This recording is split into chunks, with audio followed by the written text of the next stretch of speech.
hordoftoota gaaddisa marii dhaloota egeree bilisummaa Oromoo alaaf keessa teettanii sagantaa gaaddisa marii dhaloota egeree bilisummaa Oromoo live kan nu hordofaa jirtan hundi keessan galanni keessan bilisummaa haa ta'u jenna.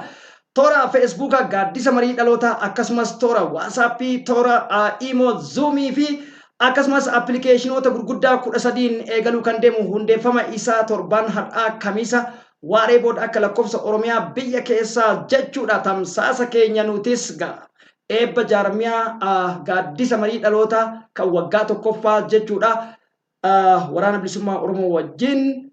wal faana cifraa gaaddisa marii bakka qondaaltonni adda bilisummaa Oromoo waraana bilisummaa Oromoo zoonii lixaa jaal marroon akkasumas ajajaa waraana bilisummaa Oromoo zoonii kibbaa jaal gollichi dhangee gidduu gala irraa akkasumas ammoo jechuudha qabsaa'onni bilisummaa Oromoo kutaa addunyaa hunda jiranii fi hooggantoonni jaarmiyaalee akka jaarmiyaa dambalii humna qeerroo bilisummaa Oromootii fi qondaaltonni ABO hedduun kan keessatti argaman miseensonni kora sabaa hedduu irratti argaman hundi keessan jaarmiyaa gaaddisa marii dhaloota egeree bilisummaa Oromoo eebba gaaddisa marii dhaloota egeree bilisummaa Oromootii fi miidiyaa isaa chaanaala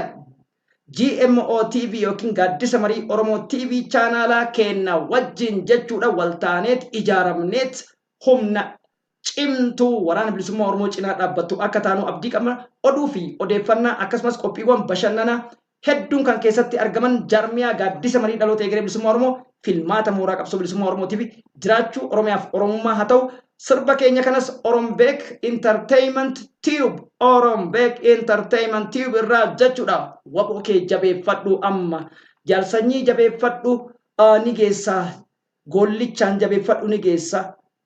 jaal marroo jabeeffadhu ni geessa jaal odaa jabeeffadhu ni geessaadha. Kabajamtoota hordoftoota keenya turtii gaarii isiniin jenna walleewwan kenna warraa isaa hedduun qophaa'anii jiru guyyaa kana nutti haa gayu jenna.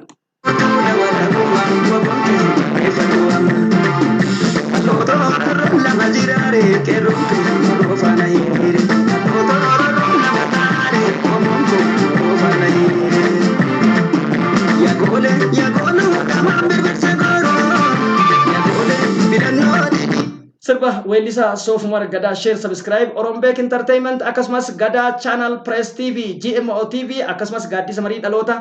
cifraa gaaddisa wajjin shambaa jechuu jirra.